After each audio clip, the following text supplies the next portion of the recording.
Hi, welcome to the Unusual Suspects. Lots to get to and very little time to get to it, so we're going to jump right in. Epstein Files were released last week by the Democratic Party, and it turns out that Elon Musk had a trip planned to Epstein's island. Also, Steve Bannon had a meeting with Epstein after Epstein's 2008 conviction, as did the head of Microsoft, Bill Gates. So we're going to jump into that right here. If you guys are new to the channel, make sure you like and subscribe. We are live every Tuesday at 6 p.m. The House Oversight Committee released portions of a third of records related to Jeffrey Epstein. This included over 8,544 different documents that were made between 2010 and 2019. Entries show that Epstein maintained in contact with high-profile individuals years after his 2008 conviction, with the schedules noting a tentative 2014 breakfast with Bill Gates. So again, that is 6 years after Jeffrey Epstein was convicted of, I believe at the time it was procuring an underage victim for sex. I forget the actual term. Does anybody here remember the actual charges for 2008? Minor procurement or something? Okay, so just more guessing. That doesn't help. No, I was looking for the actual term, but that's fine. I've got 18 computers, 70 Basically, documents. They knew he was a pedophile already. Yeah, so they knew that Jeffrey Epstein had clearly been convicted, and yet Bill Gates still wanting French toast with a convicted sex trafficker at the time. But Bill Gates isn't the only one that was implicated in these documents. There was a reported meeting. Whether or not that meeting took place, now according to Elon Musk, it did not happen, but according to Jeffrey Epstein's schedule, Musk was to be traveling to the island sometime around 2014. A December 6, 2014 reminder about Elon Musk traveling to Epstein's island. It had a note with it, "Is this happening?" There was also a 2017 lunch with Peter Theil and a February 16th, 2019 breakfast with Steve Bannon. So while we know very little about the Epstein Files, one thing we do know, Jeffrey Epstein loved breakfast because he's holding court with some of the most powerful people in the world over French toast after being convicted of being a pervert. Guys, what are your thoughts about Jeffrey Epstein, Elon Musk being in the in the Epstein Files, Steve Bannon, Bill Gates, and others?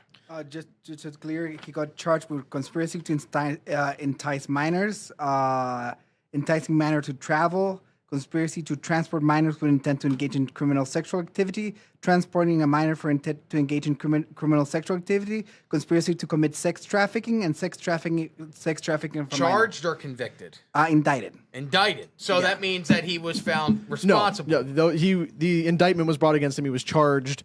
That doesn't necessarily say he was convicted of those, but he was known to be. That's the most important part. Can anybody find what he was actually convicted of? Because we can sit here and say, hey, people are charged all the time with things, but there were actual charges that Jeffrey Epstein had to account for. He was given that sweetheart deal by Alexander Acosta, who Alexander Acosta testified behind closed-door testimony 2 weeks ago, in which he couldn't accurately explain why he gave him a sweetheart deal. Jeffrey Epstein was convicted in 2008 for soliciting prostitution from a minor and received a controversial plea deal that resulted in a 13-month prison sentence. He was arrested again in 2019 in federal charges, but died in custody, yada, yada, yada. So it was soliciting prostitution from a minor. Okay. Was the That's the guy that Bill Gates had breakfast with. That's the guy that Peter Thiel had breakfast with. That's the guy that Prince Andrew continued to associate with. That's the guy that Ehud Barak, the former prime minister of Israel, continued to engage with. You've seen photos of them at Epstein's Manhattan townhouse after the 2008 conviction. And that is a guy who Elon Musk reportedly planned a trip to go to his island. Again, prostitution of a minor is what he was convicted on, and these guys are all having French toast and breakfast treats with a pedophile. You know where I'm at? I'm gonna be honest with you guys. It might surprise you, but I don't care. I don't care anymore. Like, I think it's much wonderful. Then more. Why are you here? Seriously, no, you know like, the topics we're gonna cover. No, I'm saying in terms of that and all the crazy. I'm saying, like, I think it's better for people to focus on opportunities in the world rather than problems. After knowing where our government stands with these things, like we finally got a cool government in that we thought was cool and on our side, and they show no interest in the Epstein stuff. They show no interest in finding out who killed Kirk. They show no interest in finding out who tried to kill Trump. So clearly there's something terribly wrong. There's a powerful force that's keeping them from being transparent with us. So why are we going to bang our heads against the wall? And like, I think that's the question to ask ourselves. Because these people should be shamed, mocked, ridiculed. If you're associating with a guy that was convicted of sex trafficking or procuring a minor for prostitution purposes, you have to account for that. For us to just continue, like the fact that Trump has Bill Gates inside of the White House for Oval Office meetings, after this information becomes public to everybody, it blows my mind. I will keep banging my head against the wall until it's unbelievable. Like we have these files here now. To be fair, I think why they're being so careful with this.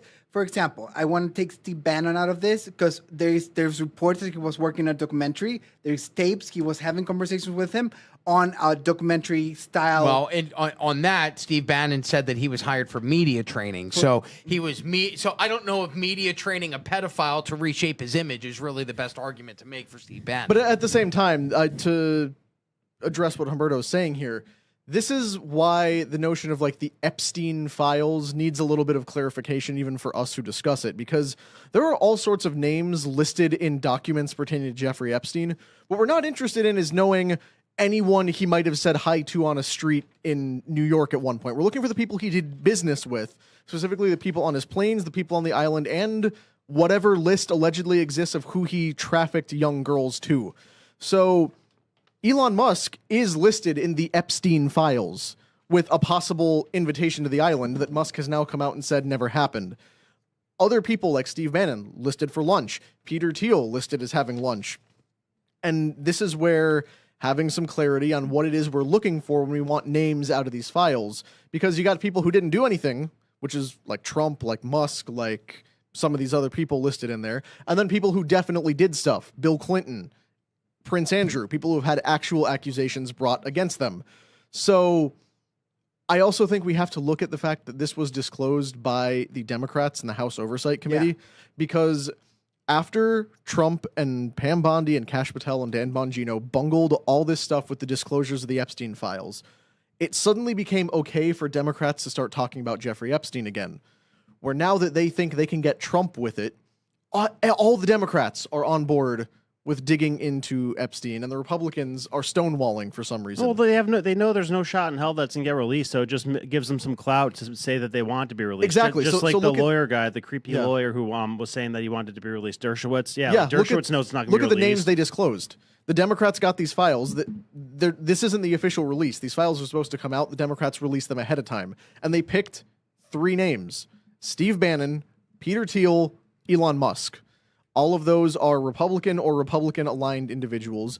You take out Peter Thiel, we talk about Peter Thiel all the time for the things that are creepy about him, the things that, Palantir might have going on, its connections to J.D. Vance. But he is a right-oriented individual who, has his interests with the Republican Party right now. So if they take out Peter Thiel, if they take out Elon Musk, if they knock Steve Bannon, they seized on those opportunities to disclose this. So bear in mind, even as we're having this conversation, this is information given to us by the Democrats, and we don't trust them any more than we did before this. I'd prefer Democrats give us information than Republicans continue to stonewall it. Certainly. How about they vote for it to not be released at all the day Charlie Kirk got killed? What do you mean? Yeah, I mean, You didn't hear about that? That was convenient timing. There on the same day Charlie got shot, there was a vote where not release anything. where the Republicans had the majority to block disclosure of the Epstein files. I believe that was Thomas Massey's bill that he introduced. This is beyond me. I do not understand. How is this a partisan thing? How are we cherry picking? There's real victims out there. What are we doing? I don't understand. It doesn't. Clearly, the people who don't want it to come out are much more powerful than the people who have the power to let it come out. Pretty much. I mean, and so there, Brendan, I understand your frustration of these people have exposed who they are. We know what their deal is now. We know we're not getting the truth. We can't trust them.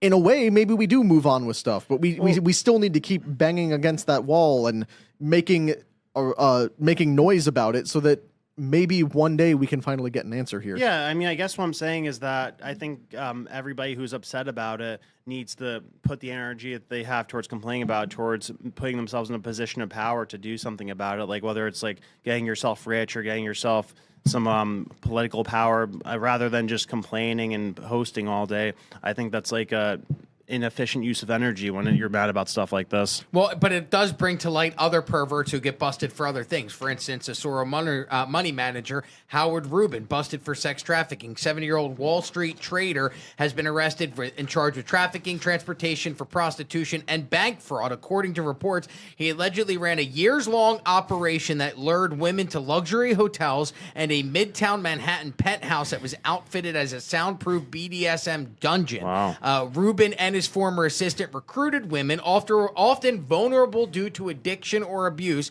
paid them and required NDAs, then subjected them to violence beyond any consent, sometimes while gagged and unconscious. Prosecutors say that Ruben ignored safe words, used devices to shock women, and plied them with drugs and alcohol, spending at least $1 million on the scheme between 2009 and 2019. Here's the interesting part.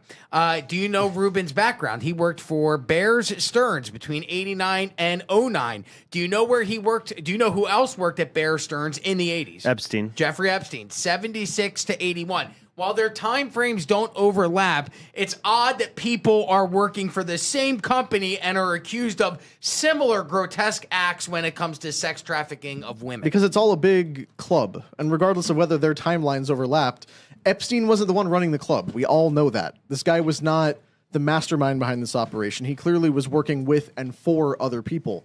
So we're likely to find out that there were dozens of these guys, whether for their own benefit or for the benefit of others, were cashing in on this kind of little club and cult of secrecy and degeneracy that they had going on up there. It's all finance bros, man. You can't trust these people. They are pretty sick people. This isn't the first time that Ruben's been accused. In 2017, there was a civil suit against him by several women and a 2022 jury verdict that found Ruben liable under the Trafficking Victim Protection Act. He had to award his victims $3.9 million at that time. All right, you brought up Charlie Kirk. Let's jump over to Charlie Kirk real quick. There's a lot of weird things going on with Charlie Kirk, but specifically the restrictions of freedom of speech when it comes to those who are celebrating Charlie Kirk's assassination. This came out earlier last week. The U.S. Deputy Secretary of State Christopher Landau warned on September 11th that Washington may take action against foreign nationals who praise, rationalize, or make light of the killing of conservative activist Charlie Kirk. Landau added that foreigners who glorify violence are not welcome visitors. In a post on X, he further stated that the U.S. does not believe it should grant visas to people whose presence conflicts with national security interests. Do you guys think that this is a violation of our First Amendment rights, or people coming to the country in their First Amendment rights, to start blocking visa holders from coming here because they're celebrating Charlie Kirk's People coming to the country have no First Amendment rights. No, they don't. They're not citizens, and therefore the Constitution doesn't apply to them. And the second thing, this is a protection of First Amendment rights. Like the thing is that people don't know how good they have it here. If you go anywhere else, go to Saudi and talk crap. Go to Yemen. Go to anywhere else. Go to Peru and talk crap about the government. All right, they're gonna kill you. So one thing, and it makes sense to not want to bring in this political violence. That if you talk if you're saying the wrong words, you're gonna get assassinated. So if we're gonna have visitors in this country, they better understand how important freedom of speech is, to America. And that's the point. Charlie wasn't even a political office holder. Like, he was not elected. This was a private citizen. Yes, he had a large media platform, but this was not an elected official. So it's not even commenting on the assassination of a president or a congressman. This was a private citizen that you are rejoicing in his murder. So yeah, I will openly say I am not overly inclined to share a civilization with people who rejoice in the death of Charlie Kirk. The problem is the Americans who are saying anything about it. You can't really do anything about them. They're here. They live here. They do have First Amendment rights. The ones that cross over into incitement or, like Jimmy Kimmel, actually break the law by misrepresenting the facts of a crime deserve the consequences they get. But if we have the ability to stop people from coming into the country after they celebrate the death of Charlie Kirk, or any other event, if they're mocking the cancer diagnosis for Joe Biden, attempted assassination of Donald Trump, if they are dancing in the street as the towers fall on September 11th. All of these people and more should be banned, and that's a good thing. Now, it's a slippery slope. You know what I mean? Because now we agree with this, and you need to think about the other side. Like when they come into power, they're going to ban people that believe there's only two genders? Because that could be it. You know what I mean? They're going to ban people that are Christians from coming in. Like, so all these things, you need to think about the two sides of it. Like, I wholeheartedly agree that, like this is a protection of freedom of speech.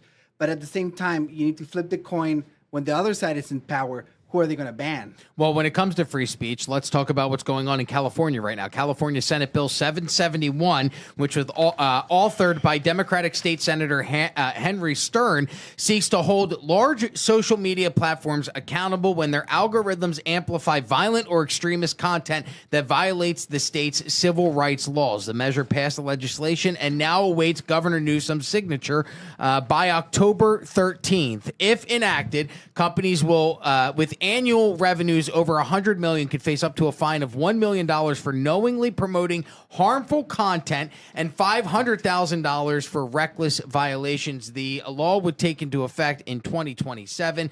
Advocates say that SB 771 does not criminalize speech, but instead focuses on corporate responsibility for algorithmic amplification. However, critics warn that the bill risks eroding free speech protections and could backfire by incentivizing platforms to censor lawful speech preemptively. Yeah, harmful content could really stretch far and wide. If that's the reason that we're the only ones with free speech, is because there's a lot of other countries that claim to have free speech, but they say except for hate speech or except for racism or except for this and that. But you could expand the term hate speech or racism or all of that stuff to really anything if you want to be creative about it. So, like, once you put any type of an asterisk next to it, it kind of goes away. I'm opposed to any law that acknowledges hate speech as a distinct category. Yeah, it's not a thing. It doesn't exist. So that's why it's a bad thing when California bans it. It's a bad thing when Pam Bondi comes out and says we're going after Antifa for hate speech. No, you're not. Nobody wants you to go after Antifa for hate speech. Idiot. We want you to go after Antifa for inciting violence and committing acts of domestic terrorism. And the people that are funding those domestic Exactly. acts of terrorism and these violent protests that people are often claiming are peaceful in nature, but the videos couldn't be more contradictory. I don't care what Antifa says. I care what they do, and what they do is kill people and burn things and tear cities down.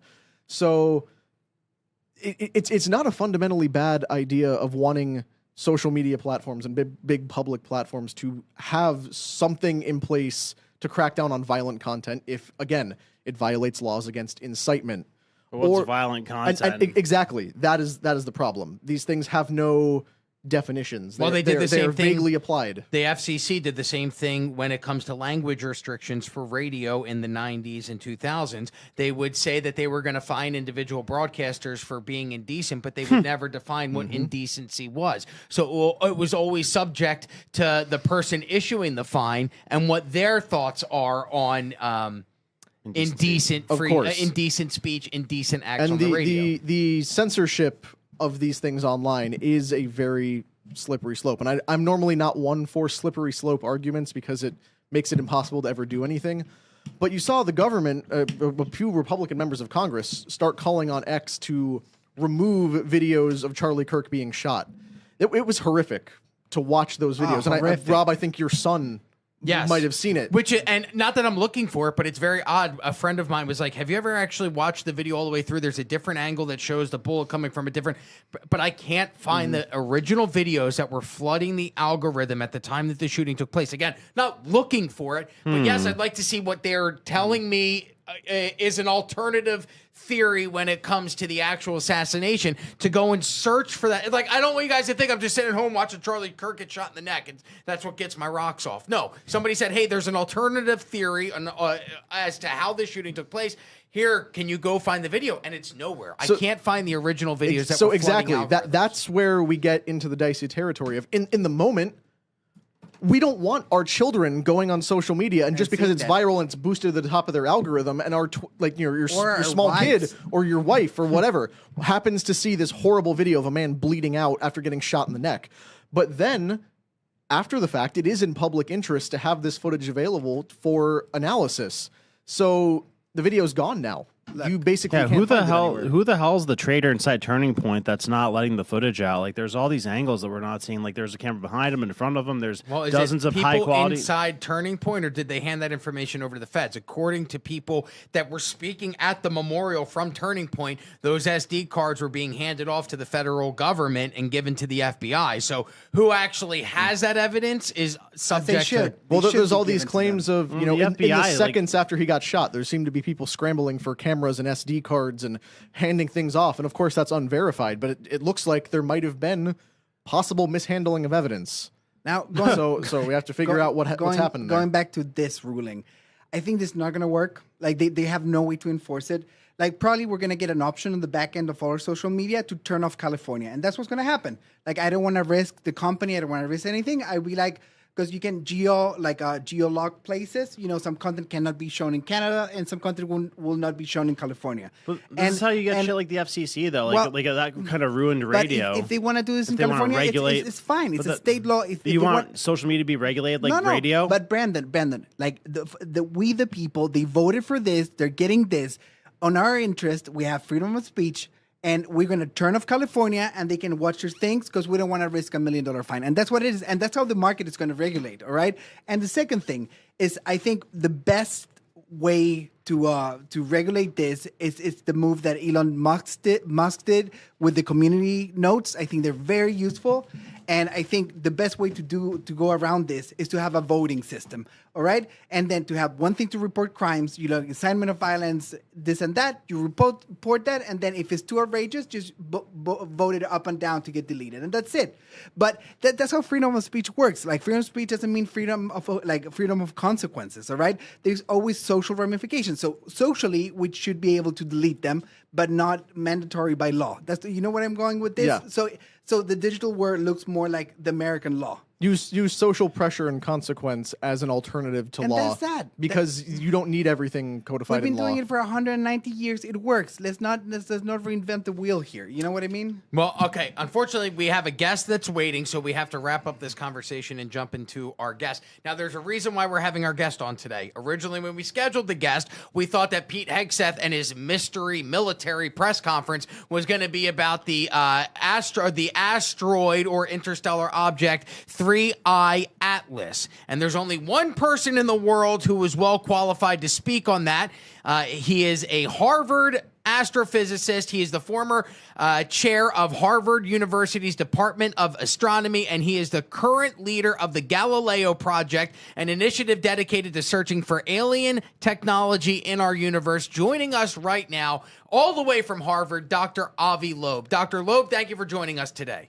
Thanks for having me. It's a great pleasure. So we saw this gigantic military meeting that Pete Hegseth had today at the Pentagon. I believe it was over 800 military generals from around the globe were gathered in Washington, D.C. today. It was very mysterious leading up to the event. People started speculating maybe this had to do with war with Russia and China. There are reports that Russia and China are colluding against Taiwan right now and working together to try and put an invasion into Taiwan with China. However, there were also reports that it could have been aliens and outer space. One of the things people were pointing to was the weird abnormalities when it comes to the interstellar object that is currently in our solar system, 3I Atlas. Dr. Loeb, could you tell us a little bit more about 3I Atlas and what makes it so interesting when it comes to something coming through our solar system as opposed to a comet, asteroid, etc.?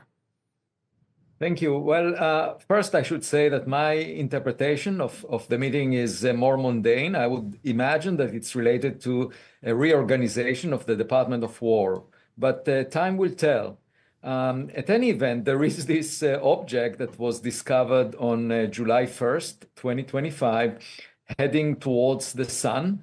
It came from outside the solar system because it's moving too fast to be bound by gravity to the sun. It's moving at 60 kilometers per second, which is 600 times faster than the fastest race car that we have. What was unusual about it is its size. Right now, we know that it's bigger than 5 kilometers and can go up to 46 kilometers in diameter. That's of the order of the size of Manhattan Island.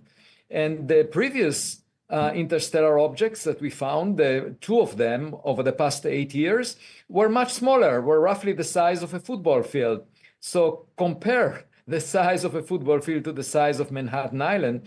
That's what we are talking about. And the question arises as to, the mass of an object grows like the size cubed. So we're talking about an object that is at least 1,000 times bigger, if not up to 1,000,000 times more massive than the previous ones. And that is weird because you would expect 1,000,000 objects like the first one, Oumuamua, for every giant one like this one. And we haven't seen 1,000,000. This is the third. So that was the first anomaly that actually piqued my interest in this object. But then turns out that its path is aligned with the orbits of the planets around the sun, with the plane of the ecliptic, the plane of the planets around the sun. And that is within 5 degrees. And the chance of that happening at random is 1 in 500. So that raises the question as to whether the trajectory was designed or fine-tuned by some intelligence. And then we detected some gas around this object. Well, first of all, we saw that there is a glow of light that extends from the object towards the sun, 10 times longer than it is wide. And it wasn't clear why that is the case, because usually for comets, when they shed dust, the dust scatters sunlight and gets pushed back away from the sun by the radiation pressure of the sun. So you end up with a cometary tail trailing the object. But here, it's as if you have an object where the tail is ahead of it, not behind it, as it comes towards the sun. And that is very peculiar. We have never seen that before in such an extreme way. And in addition, the gas around the object is mostly carbon dioxide, 87% by mass, with 9% of carbon monoxide and about 4% water. So it's not a water iceberg. And also we detected the nickel without iron coming from it. And usually in comets, you find nickel and iron in similar amounts. The only place where you find nickel without iron is in nickel alloys that are produced by our industries artificially. And so the question arises whether it's a technological object. Now, the good news is that because of its trajectory, that is in the plane of the planets, we have plenty of time to observe it as it comes close to Mars. At the end of this week, on Friday, it will come within 29 million kilometers on October 3rd from Mars. And the good news is that we have orbiters around Mars. For example, the Mars Reconnaissance Orbiter has a camera called HiRISE that could get a high-resolution image of this object, 3I Atlas. It's called 3I because it's the third interstellar object, and Atlas is the name of the telescope that discovered it in Chile. And so we can get a pixel resolution of about 30 kilometers that would tell us in the brightest pixel of the image, it would tell us the surface area of the object. And that would be very good to know how big it is. And we might learn more about it because there are many other orbiters around Mars that could give us more information. Some by the European Space Agency, another one by the Chinese Space Agency. And I should say also that during the month of October, this object is passing close to the sun. It will get closest to the sun on October 29th. But the Earth is on the opposite side. So the sun is in between us and the object, as if it preferred that we won't observe it, when it can potentially do a maneuver. Coming closest to the sun is the best place to do a maneuver and get gravitational assist from the sun, and we won't be able to see it. But as I said, we will have some information about it from spacecraft. And then on March 16th, 2026. It will come close to Jupiter. And also there we have the Juno spacecraft. And I wrote a paper suggesting that we will use Juno to probe this object. And the paper was published. And a day later, Representative Anna Paulina Luna called me on the phone and asked for an update about this object, 3I Atlas. And I mentioned the possibility of NASA using Juno, and she very graciously wrote a letter to the interim administrator of NASA, Sean Duffy, encouraging NASA to use its facilities for us to get more information about this very anomalous object. And there are two possibilities, either it's natural, just a rock, perhaps an icy rock, that happens to have an unusual composition, an unusual size, and have some rare path that comes close to the planets by chance. That could be the case, but it's a very low probability event in that case. And it's just surprising that we see it as the third object. Or, it could be technological in origin, in which case we should keep our eyes on the ball. It could do a maneuver, or it can release some mini probes that will visit the planets. And, we should check if there is any enhanced activity that is unrecognized near Earth. So a couple of quick questions for you. First of all, so your background, how long have you been studying space, our solar system? And because you said this is only the third time that there's been an interstellar object in human history. The previous one, Oumuamua, I remember the reports were that it may be some type of technological probe that was coming near the Earth to monitor us due to its similar issues with this one: size, shape, its speed, its path. How long have you been studying space? And are objects like this, obviously they're relatively rare, but where are you at when it comes to percentages as to this just being a natural rock formation hurling its way through our solar system? And where are you at percentage-wise that it is some type of technological probe that has been sent here to spy on us? Yes, so I've been studying space for 40 years. It's roughly half of the modern history of science over the past century. The first interstellar object was discovered, as you mentioned, Oumuamua was discovered in 2017, and that's what brought me to this subject. We were able to detect such objects only over the past 8 years or so because we just didn't have the survey telescopes and the computers that allow us to find them. And the reason that the survey telescope that found Oumuamua was constructed is because Congress tasked NASA to find 90% of all the objects bigger than a football field that come close to Earth, because it poses a risk to Earth. So it's not by chance that we are just now starting to see them. It's because we develop facilities like the telescope in Hawaii that discovered Oumuamua, or the telescope in Chile that discovered 3I Atlas. And actually, a couple of months ago, a new telescope, a new observatory was inaugurated in Chile called the Ruben Observatory, supported by the National Science Foundation,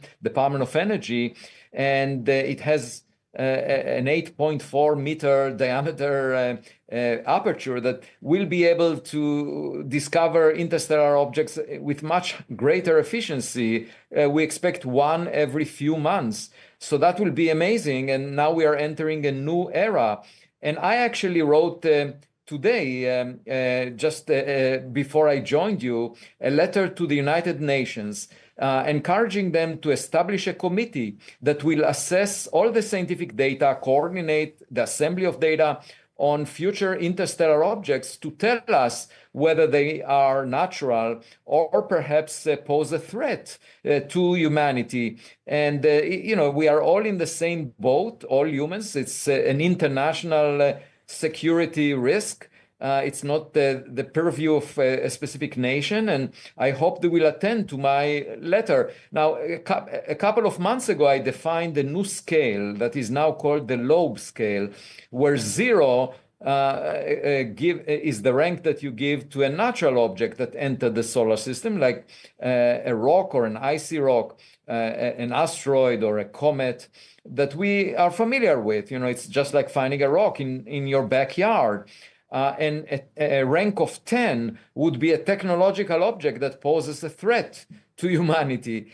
And so far, I give 3i Atlas a rank of 4 because it has 5 anomalies that are quite unusual, and we should collect more data on it. And at that point, within a few weeks or a few months, I might update my rank and it may drop to maybe 1 or 2. It will still be true that the path, the trajectory of this object is aligned with the planets, which is very unusual. The previous objects just came at a large angle. This one is aligned. So right now on the Loeb scale, I give it a 4, but let's see what happens. And, if the rank goes up closer to 10, then we will need to decide how to respond to it. And that would be a matter of international policy. There needs to be an organization that makes a decision how to respond. And after we have an encounter of this type with technological gadget from interstellar space, everything will change because we will need to invest in an alert system in space, and it will also change the way we think about our place in the universe, and I think geopolitics will change dramatically. So we just need to be aware of that risk. The way it happened, that the intelligence agencies or the Department of War operates, is that even low risk possibilities are considered. You have to have a contingency plan because otherwise you would face a black swan event. That's what happened on October 7th. It's a situation that the intelligence agencies failed to recognize. And we should be aware of the possibility that not only rocks may come from the sky, we are aware of rocks in the form of meteors, but also potentially alien technology.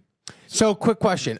So, it's not that in human history we've only had 3 interstellar objects come into our solar system. No. It's only only the human observation history. It's the only third time we've been able to observe it. So, question for you: if it does turn out to be some type of alien object that is coming into our solar system, and like you mentioned, could deploy mini drones, we wouldn't have that type of intel on the object itself until at least March of next year. We might have a little bit more when it passes by Mars with the Mars Reconnaissance in October. But realistically, you're talking about not having any more answers for 6 months from now. My question is, if it turns out that this is something that is alien form, it's an alien technology, it's an alien spacecraft that's housing smaller probes that are going to be deployed to our planet, what do you think the government's response would be to that? Do you think the government's going to be transparent with the people, which would ensue panic? Or do you think the government would try and cover this up? And that being said,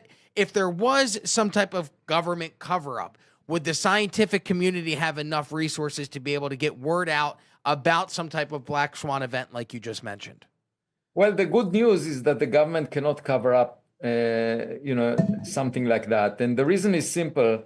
Because up till now, there were 227 observatories around the world that were able to observe it. There were more than 4,000 observations of this object, and there are space telescopes. The government cannot cover our eyes. They cannot cover the telescopes that we keep using to observe this object. So there is no way for them to cover it up. At the beginning, there was also the claim, maybe this is a conspiracy that Avi Loeb suggested just to deflect attention from the Epstein Files. There were people saying that. And I told them, look, you can buy online a telescope 0.5 meter in diameter that will allow you to see this object. It's in the sky. It's not something that I can invent. Initially it was 4 times farther than the sun is from Earth. If I were able to plant an object at that distance, that big, the size of Manhattan Island, I would be more powerful than the Pope. And so my point is, in things that appear in the sky, the government has no way of bluffing, because everyone can see it. You can buy a telescope and you can watch it. Not right now, because now it's going behind the sun, but in the future or in the past, a lot of people looked at it. And what we need is better data. Now, it's possible that this will turn out to be a rock, okay, and that we will conclude that. But on the other hand, if it maneuvers, it's sufficient for it to maneuver after it comes closest to the sun, let's say during October, if it ends up on the other side of the sun in a completely different trajectory than we expected, I think the stock market may crash. Wow. Okay. So there's global implications for this if it actually does follow the trajectory that you're hypothesizing it may go, correct? Well, if it doesn't follow, in other words, so far it followed the trajectory that is shaped by gravity alone. And I actually wrote a paper about it last week. But if it switches, analyzing all the data and to a very extreme precision, it just follows a trajectory that you can forecast that follows gravity.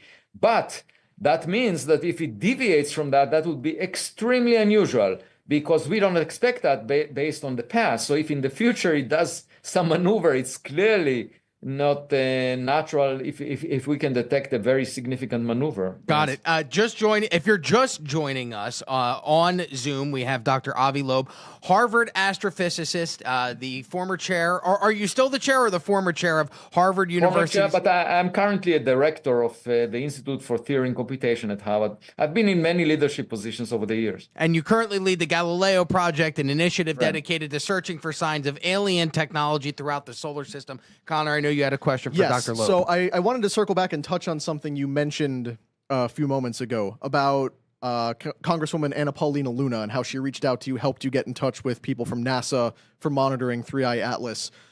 And we've discussed on the show before about how Representative Luna is one of the leading voices calling for UAP disclosures and other investigations like that. With 3I Atlas in particular, or these interstellar objects that you've observed so far, has there been an increase in government interest? Have you had other members of Congress or members of other government branches reaching out to you and the scientific community more broadly to look into these things? Or is this really the first time we've gotten congressional attention on something like this? Well, my dialogue started on May 1st this year when I visited Congress and gave a briefing, and Representative Luna was there. And then as a result of that, we are in contact. And my day job, in addition to leading the study of interstellar objects like 3I Atlas, is also heading the Galileo project. We have 3 observatories that we assembled that are looking at the sky for objects near Earth that could be of extraterrestrial origin, because there are all these reports about unidentified anomalous phenomena that come from government. And we want to figure out if there is anything outside the performance envelopes of human-made technologies. And frankly, I find any human-made object in the sky as boring, and that is the preview of the Department of War. They are really focused on adversarial nations and what kind of technologies they're employing. But for me, I want to see if there is anything else. And so in the coming year, we hope to get data on a few million objects in the sky and see if there's anything unusual. But in addition to that, there are interstellar objects that will be discovered in the coming decade, perhaps dozens of them. And we should just keep our eyes open, because every now and then among the rocks that arrive to our backyard, there might be a tennis ball that was thrown by a neighbor. And, I just don't want us to be blind to that. It's possible that in the past there were many more such objects visiting, but we were not aware of that, just the way that the dinosaurs did not anticipate the asteroid that killed them. And so I think as of now, of course, we are worried about rocks colliding with Earth, but this is a completely new dimension. When you have a technological object, you can't just forecast what it will do just based on its trajectory. It might involve technologies that are beyond us. And there is a question of whether we could communicate with such a thing, because just imagine ants sitting in a crack in the pavement and watching a biker passing by. There is no way the ants can exchange a dialogue with a biker, because the biker doesn't care about them. And so, it's possible that whoever visits us is not really focused on us. We tend to think that it is, but it may not be the case. And we just don't know how much traffic of technological objects there is in the solar system. So it's a new frontier. And you have to understand that most of my colleagues in academia, universities, most astronomers just not only ignore that possibility, but are very hostile to even discussing it. So when I discuss it, some of them write blog posts or make YouTube videos that attack me personally just for discussing the possibility, which makes no sense whatsoever, because, we sent probes to interstellar space, Voyager 1, Voyager 2, Pioneer 10, Pioneer 11, New Horizons. And, we just had the modern technology for about a century.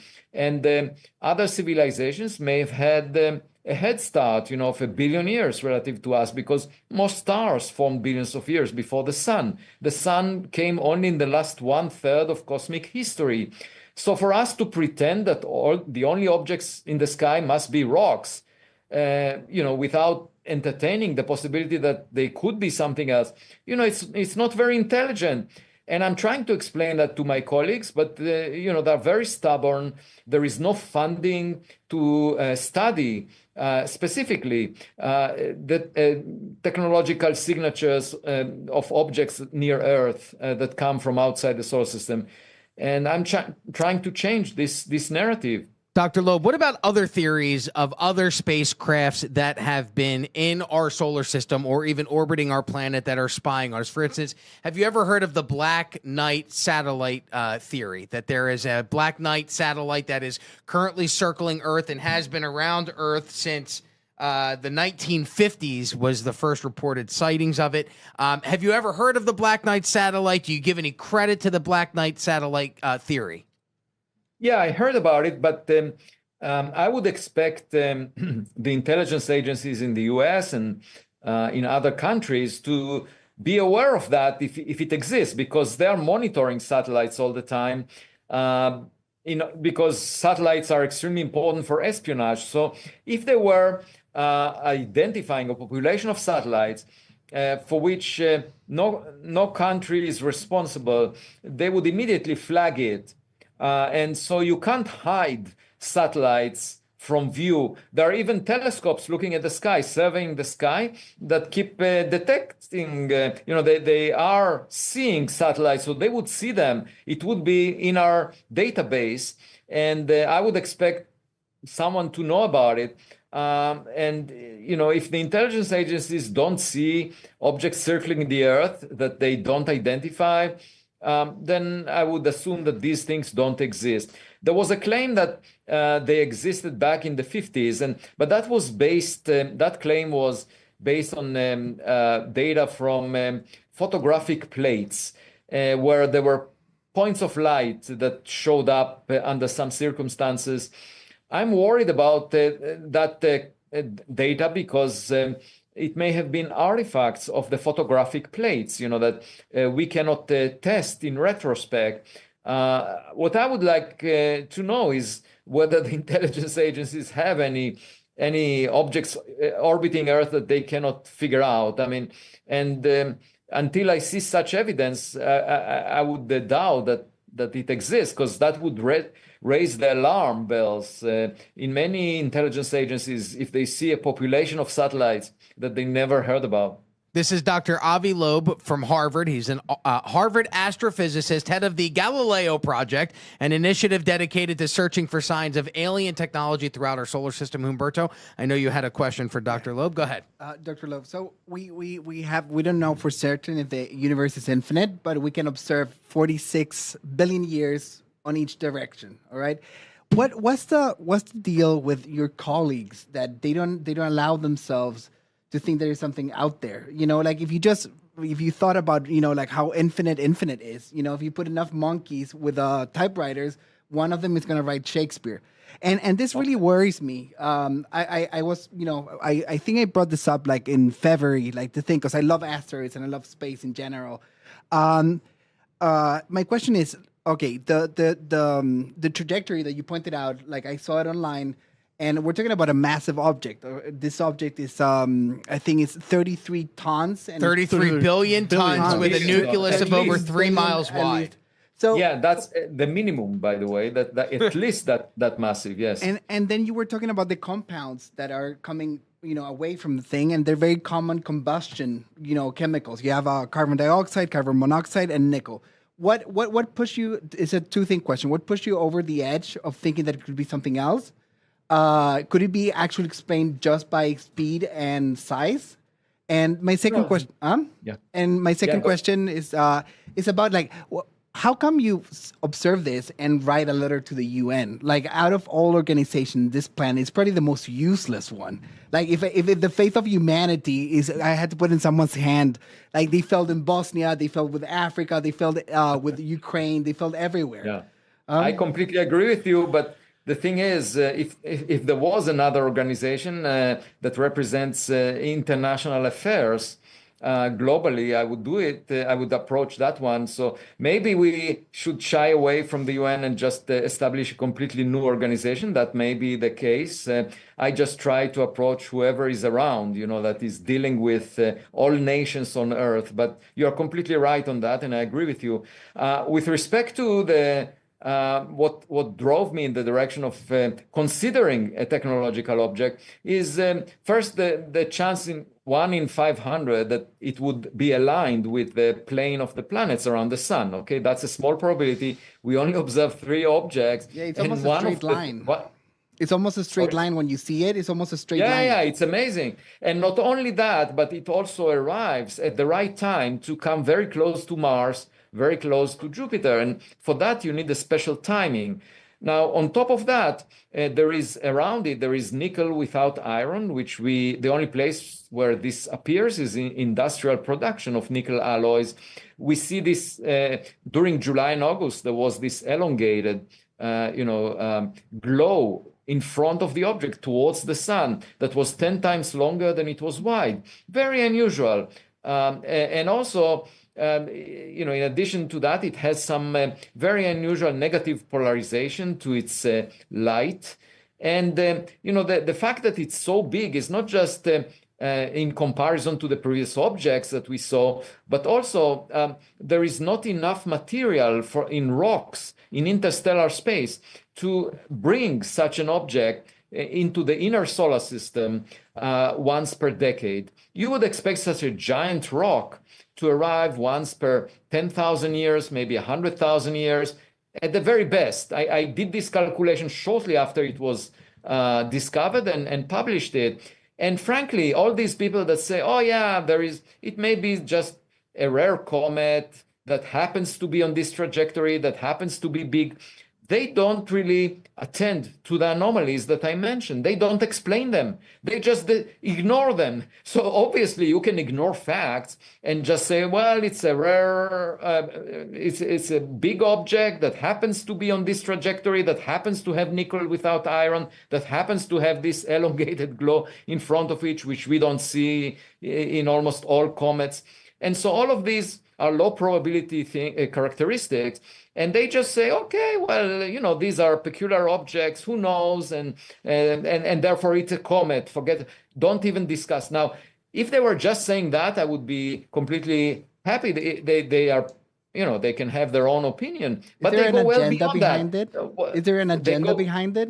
You think there's an agenda? Yeah. So first of all, there is this, tendency. So until now, we saw only rocks in the sky. Okay. So these are experts that are used to seeing rocks. So they will interpret any object in the sky as a rock, because if they were to say anything else, it would, and they happen to be wrong, they would risk their reputation. And moreover, there is a whole community that dealt with rocks. So by saying it's a rock to that community, they feel secure because that community, analyzed rocks in the past. And it's just like they're looking around and seeing that everyone else in the room is, They try to behave as the adults in the room. They're not curious. They're not expressing wonder, or if they see anomalies, they brush them under the carpet of traditional thinking. This is a natural tendency. But in addition to that, they attack whoever says something else. And you might ask, why would they do that? Well, one reason is to keep the herd tight. If they attack anyone that deviates from the beaten path, there will not be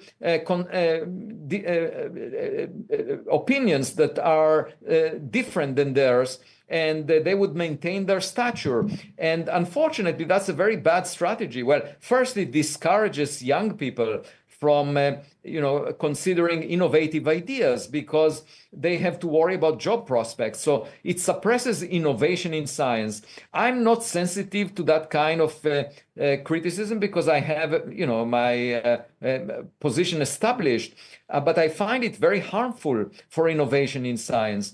And, if everyone goes along the same path and the path is leading to the wrong place, we would lose a lot of time and resources by doing that. Therefore, we need to consider multiple paths because by hedging our bets, we have a better chance of success. And, you would think that academia, that science should be open-minded, but it's not at all. It's really bad. It's sort of like religion or a cult where everyone says the same thing and looks around to make sure that nobody else says anything different, and they attack aggressively whoever says something different. 1000%. We've seen it in multiple guests, Rob, right? Yeah. Multiple guests from all science, like biology, doctors, astrologists. Like if you go off the path, they will shun And you. I will say on this point, Dr. Loeb, as I was doing some of the research for this segment, every time I found an article where you were cited, whether it was on Oumuamua, on 3i Atlas, all of them had to throw in, oh, you wrote a paper,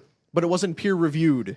It was. My papers are peer-reviewed. Or they love to use if something doesn't have the perfect credentials, if it's not reviewed by the right people, but let me say something, since you brought it up, let me say something about the peer review. When these people are being asked to review a paper that says something different, they have very good tactics of either saying, like as an editor, they would say, oh, the paper is not of interest, therefore it should not be reviewed. So they are blocking it even before it was reviewed. And then they say it was not reviewed, but it's their responsibility to allow it to be reviewed. But yet the editors, if it's one of those guys, and I had one of those guys that actually spoke to the New York Post and said, it's nonsense on stilts to consider a technological origin for an interstellar object. He said that, and yet he was the editor that is able to block a paper that I submit on this subject, didn't want me to mention even in one sentence the possibility of a technological origin. So for them to say, oh, it was not peer-reviewed, while they are responsible for blocking it from being peer-reviewed, is really dishonest. And the other thing that they are doing, if they are asked to referee a paper, is putting a lot of obstacles for the publication. They say, oh, you need to change even in the context of the Loeb scale. When I wrote a paper, it was peer-reviewed. The referee was asking to change the name because they don't want it. And then what happened was, suddenly, a week later, there was a paper by all these critics trying to take credit for considering the possibility of technological origin. So I think the objective is for them to basically clean out the literature, avoid any mention of these dissenting views. But then when the evidence will come forward, they would say, we were considering that actually. So it's not as if they're completely honest and fair. They're playing a very dishonest game where they are blocking the publication. Nevertheless, I get my papers refereed and peer-reviewed and published, but I can tell you a lot of stories about unfair treatment, including, when I wrote a recent paper trying to explain this elongated glow in front of 3i Atlas. It was the only paper that came out to explain it. And the editor simply said, I will not send it for review because it's not of sufficient interest to the general community of astrophysicists. And you ask yourself, wait, this is an anomaly. We are trying to explain it using physics. What's the problem? Like, this is the only paper discussing it. So when they tell you it was not peer-reviewed, partly it's because of their actions, but I get it through anyway. And that was the case, for example, when I went on an expedition to the Pacific Ocean and got a sample that we analyzed. It was peer-reviewed, and it was published. I already submitted 9 papers for publication about 3I Atlas. So there is just this is a completely invalid argument, and also you have people who are not scientists, they're bloggers, YouTubers, and they have these YouTube videos where they dismiss everything I say. They're trying to protect science. They haven't published a single scientific paper over the past decade. Those same people that are criticizing me when I published multiple papers over the past week or month, and I'm in the trenches doing the scientific work. So who are they to protect science against me as a scientist? Dr. Loeb, question. You mentioned your journey to the Pacific Ocean. I remember that when we had you on the PBD podcast maybe 2 years ago, it was about that discovery that you found in the Pacific Ocean. From what I remember, they were spherical orbs that may or may not have been made here on this planet. You were leaning towards not from earthly origins. Now, 2 years later, where are you at with the orbs that you had discovered? If you could tell the audience a little bit about those orbs, and then what you believe their origin story is. Right. So there was actually an object discovered from outside the solar system in 2014. That was before the others that we discussed. And that was a meteor that was identified by US government satellites based on the fireball that it created when it burned up in the Earth's atmosphere. So it's an object that collided with Earth at a very high speed. And the US Space Command confirmed that it came from interstellar space because it was moving extremely fast. In fact, its speed outside the solar system was very similar to 3I Atlas. And the difference is that this object was just half a meter in size, and it collided with Earth. So I decided to lead an expedition to search for the materials left over from the explosion of this object above the Pacific Ocean. We collected materials and analyzed them and found a fraction of the material to have a composition that is very different from solar system materials. Now, the expedition and the study will be featured in a Netflix documentary that will come out within half a year or so in 2026, and you can all see what the amount of effort that we put into it.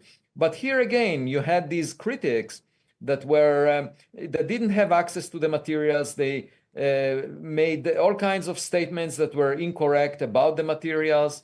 So, it's a struggle because not only that they're not doing any constructive work, but they're also attacking. And then they claim that it's not peer-reviewed, but that's not true. We got it published. We had a few papers already peer-reviewed and published. And so most recently, we analyzed that all these suggestions that other people made, that the materials were from this Earth, are incorrect.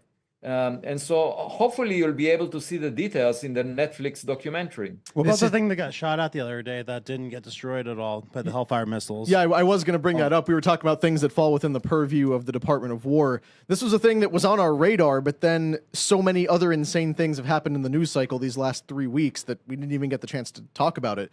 There was apparently a UAP disclosure that there was an object in the sky, was shot at with a Hellfire missile, and the missile seemed to have no effect on it. I don't know if that's something that's come across your desk, Dr. Loeb, but if you have a comment on that. So this is a video that was shown in Congress in the last hearing. And the thing about it is, we know the size and the speed of the Hellfire missile. I just checked it online, and in Wikipedia, you can find the speed and the size. And when the two objects came in contact, you can compare their sizes in the video. And just before they came in contact, you can see how fast is the Hellfire missile moving relative to the object. So based on what is known about the Hellfire missiles, I could infer the size of the object that it was in contact with and the speed of that object. Turns out that both the size and the speed are comparable to the type of drones that were used by the Houthis on the date that this event was recorded. So I checked the news back then and found that, yes, the Houthis were shooting drones of that size and that speed at southern Israel around that time. And so given that it was detected near Yemen, I would guess this object is not extraterrestrial. It's actually very much terrestrial. It probably was launched by the Houthis. It was detected near the Houthis, and we know that they had a conflict also with the Americans at the time. I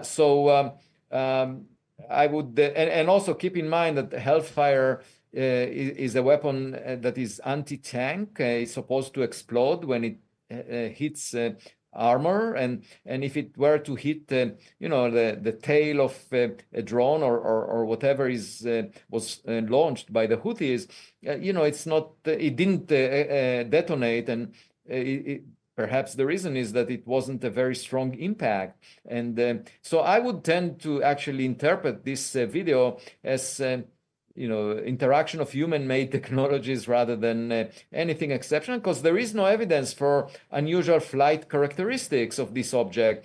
However, in the same hearing in Congress, there were eyewitness testimonies of very unusual objects that deserve much more attention, that behaved in ways that human-made technologies cannot. So I would encourage us to focus on those. And if the government has information or materials, some of which may have been delivered to corporations, and I would like to know more about it.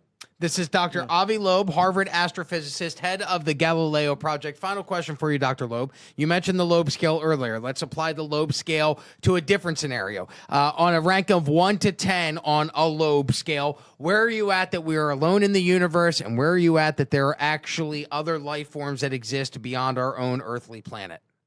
Oh, I'm close to 10. I'm pretty sure that something like us existed for two reasons.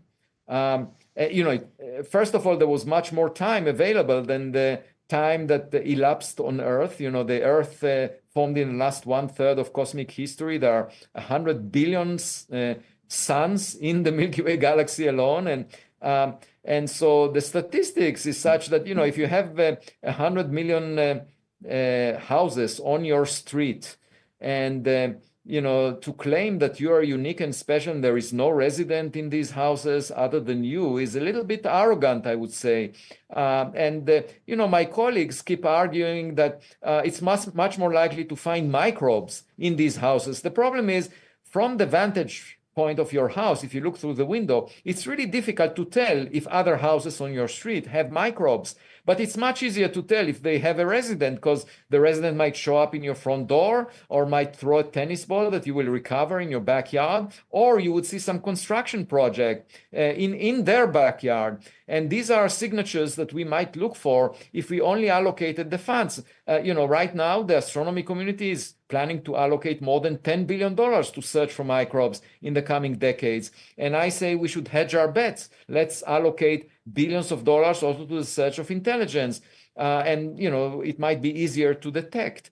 But the other reason I believe that we are not alone is because I think we are not that exceptional. Just read the news every day. I get depressed. There is definitely a lot of room for improvement.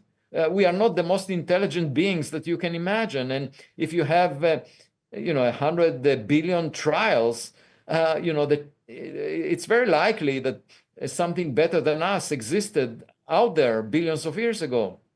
This is Dr. Avi Loeb. His latest book, Interstellar, The Search for Extraterrestrial Life and Our Future in the Stars, is available wherever you buy books, Amazon, online as well. Dr. Loeb, thank you so much for joining us today, and we look forward to chatting with you again in the future. Perhaps we do this again in March as A3i Atlas makes its way towards Pluto, or what planet? Jupiter.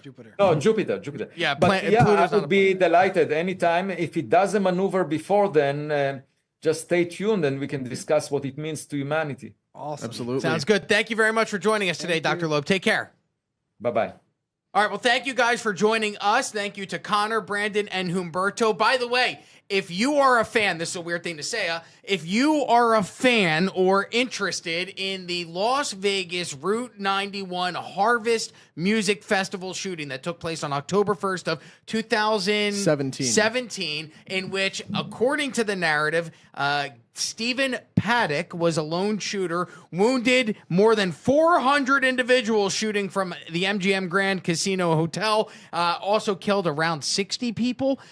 We are doing a deep dive tomorrow, right here on Unusual Suspects. We're going to go through the official narrative that the government has given you, and then we're going to go through some of the weird money laundering things that may have been going on in Stephen Paddock's life, some weird things that happened to some of the witnesses who claim that there were more than one shooter on that day, as well as some of the repercussions when it comes to gun rights and things that have happened since then. We're going to do a deep dive on the Las Vegas massacre tomorrow. So if you are a fan of deep dives, not a fan of mass murder or mass shootings, but a fan of deep dives, we'll be doing a deep dive tomorrow night right here on Unusual Suspects, 6 p.m. So right now, make sure you like and subscribe. That way you can get notified to future content, including tomorrow night's deep dive. Until then, we will see you guys tomorrow. Take care. God bless. And thanks for watching. Bye-bye.